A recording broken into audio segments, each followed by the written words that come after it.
So far, the 2022 season of F1 has been nothing but spectacular.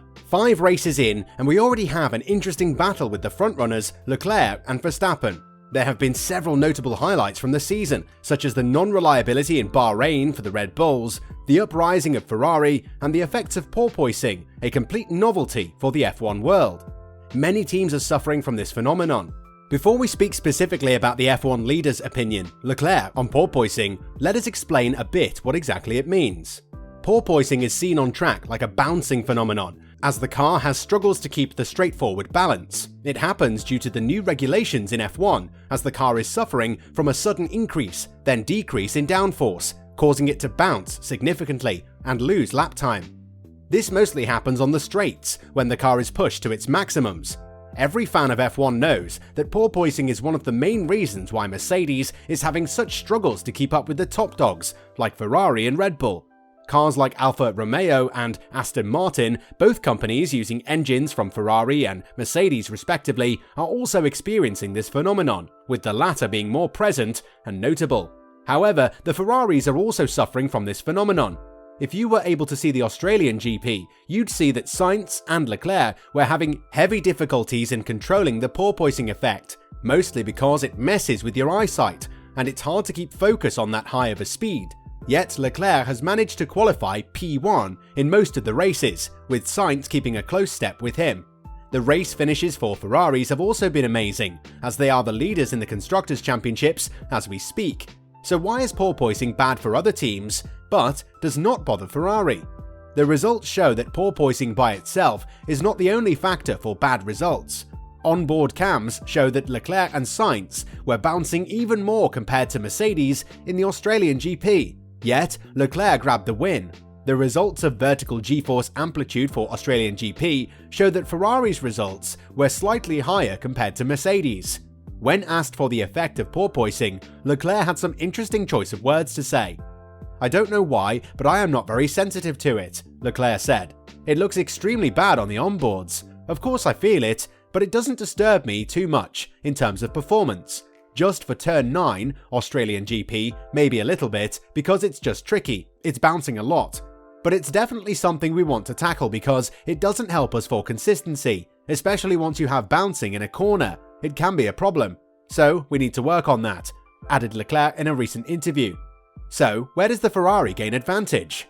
One important factor is the ride height. Mercedes has compromised a lot on this factor in order to reduce the effects of porpoising. However, this resulted in less downforce, meaning that the Silver Arrows are losing more lap time due to this sacrifice.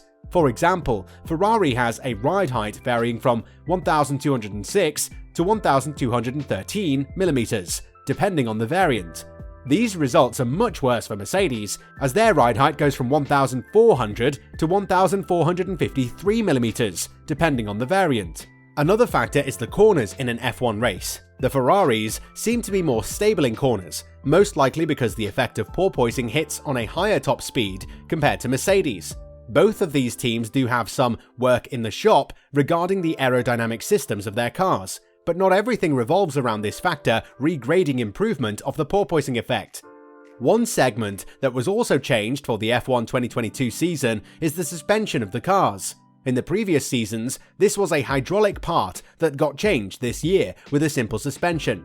The role of suspension regarding porpoising is that it provides better recovery entering a corner. So in the 2022 season, where hydraulics do not have inertias or hydraulic assistance, it seems like Ferrari has done this job better compared to Mercedes. Let us not forget that the phenomenon of porpoising has caught everybody surprised in the testings in Barcelona, Spain.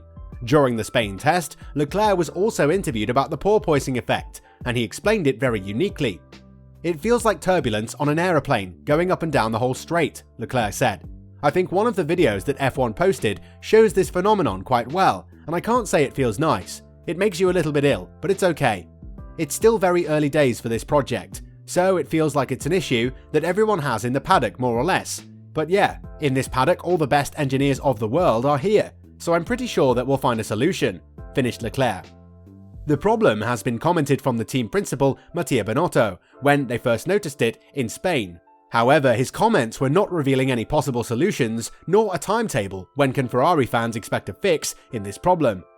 I think that most of us, at least, underestimated the problem. By the time that we were on track, we were bouncing more than expected. We knew certainly that with the ground effect floor situation, it would have been different. So it's a learning process, Binotto said. How long will it take to solve? I think that solving it can be quite straightforward. Optimizing the performance, because it should not be a compromise, and you should try to avoid bouncing by getting the most of the car, that could be a less easy exercise. I'm pretty sure that at some stage, each single team will get to the solution. How long will it take?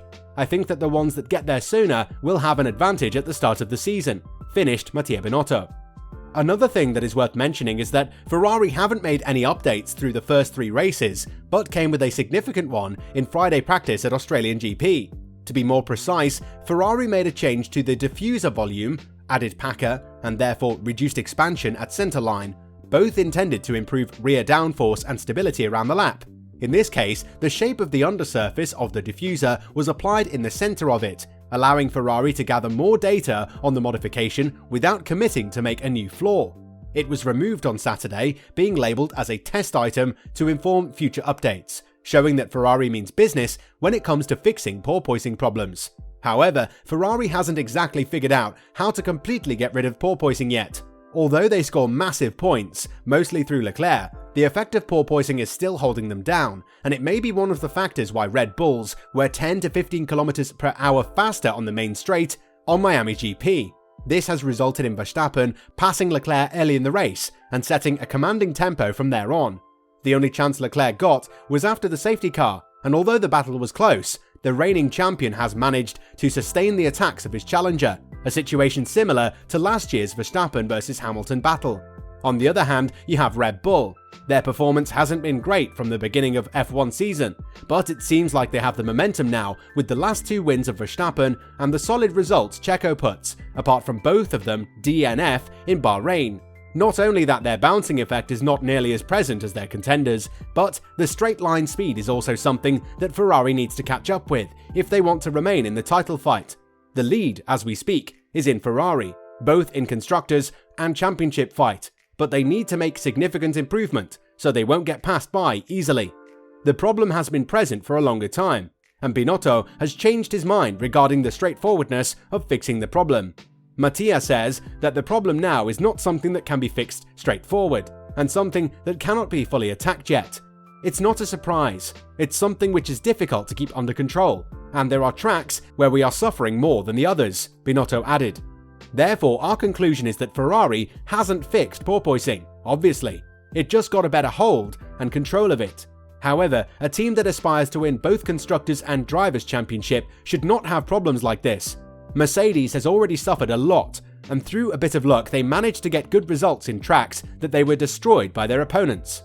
As of Charles, so far he seems like the perfect challenger for Max Verstappen. The comments he gave regarding the porpoising effects are really encouraging, meaning that his performance doesn't rely much on it, and he tries to drive through it as much as he can. However, it is something that can make the difference as big as a championship, so the sooner Ferrari can fix this problem, the sooner we'll have an even more decent fight between the 2 young prospects.